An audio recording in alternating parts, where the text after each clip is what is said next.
آبنائے ہرمز کی بندش کے بعد دنیا بھر میں پیٹرولیم مصنوعات کا بحران شدت اختیار کر چکا ہے۔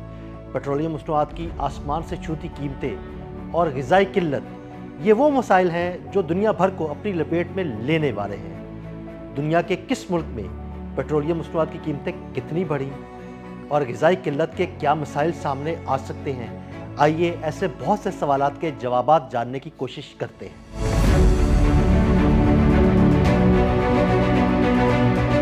پیٹرولیم مصنوعات کی بڑھتی ہوئی قیمتیں صرف آپ کے شہر یا ملک کی بات نہیں بلکہ پوری دنیا اسی بحران کا سامنا کر رہی ہے۔ یہ سب کچھ 28 فروری سے شروع ہوا جب امریکہ اور اسرائیل کی جانب سے ایران پر حملے کیے گئے۔ اس کے بعد عالمی منڈی میں تیل کی سپلائی متاثر ہوئی اور دیکھتے ہی دیکھتے دنیا کے کم از کم 95 ممالک میں پیٹرول کی قیمتیں بڑھنا شروع ہو گئی۔ امریکہ میں پیٹرول کی قیمت $2.94 فی گیلن سے بڑھ کر $3.58 فی گیلن ہو گئی، یعنی تقریباً 20% اضافہ۔ لیکن اصل کہانی تو کچھ اور ممالک کی ہے جہاں قیمتوں میں سب سے زیادہ اضافہ ہوا۔ پیٹرولیم مصنوعات کی قیمتوں میں ہونے والے اضافے کی زد میں متحدہ عرب امارات پہلے نمبر پر رہا، جہاں پیٹرولیم مصنوعات کی قیمتوں میں 72% تک اضافہ ہوا۔ کمبوڈیا میں پیٹرولیم مصنوعات کی قیمتوں میں 68% تک اضافہ ہوا، ویتنام میں 50%، نائجیریا میں 35%، لاؤس میں 33%، جبکہ کینیڈا میں 28% تک اضافہ ریکارڈ کیا گیا۔ یہ اعداد و شمار واضح کرتے ہیں کہ یہ صرف معمولی اضافہ نہیں بلکہ ایک عالمی بحران ہے۔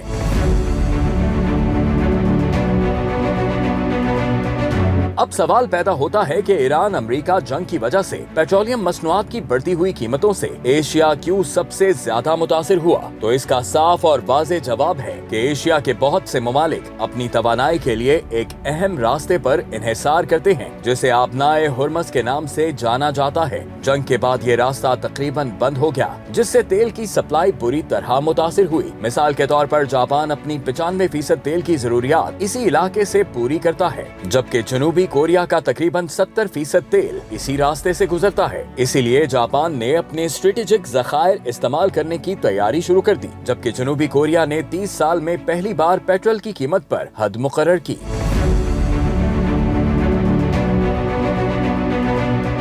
اب ذرا اپنے خطے یعنی جنوبی ایشیا کی بات کرتے ہیں، جہاں صورتحال تشویشناک ہے۔ پاکستان اور بنگلہ دیش جیسے ممالک کے پاس نہ تو زیادہ مالی وسائل ہیں اور نہ ہی تیل کے بڑے ذخائر، لہٰذا بنگلہ دیش میں یونیورسٹیاں بند کر دی گئیں، جبکہ پاکستان میں ورک ویک کو 4 دن پر محیط کیا گیا اور ورک فرام ہوم کی باتیں بھی زیر گردش رہیں۔ اور یہ سب اقدامات صرف ایک مقصد کے لیے تھے، اور وہ مقصد تھا ایندھن کی بچت۔ نہ صرف ایشیا بلکہ یورپ میں بھی خطرے کی گھنٹیاں بج رہی ہیں۔ G7 ممالک نے ہنگامی اجلاس بلایا اور فرانس کے صدر نے تجویز دی کہ 20 سے 30% تک تیل کے ذخائر مارکیٹ میں چھوڑے جائیں تاکہ قیمتیں کم ہو سکیں۔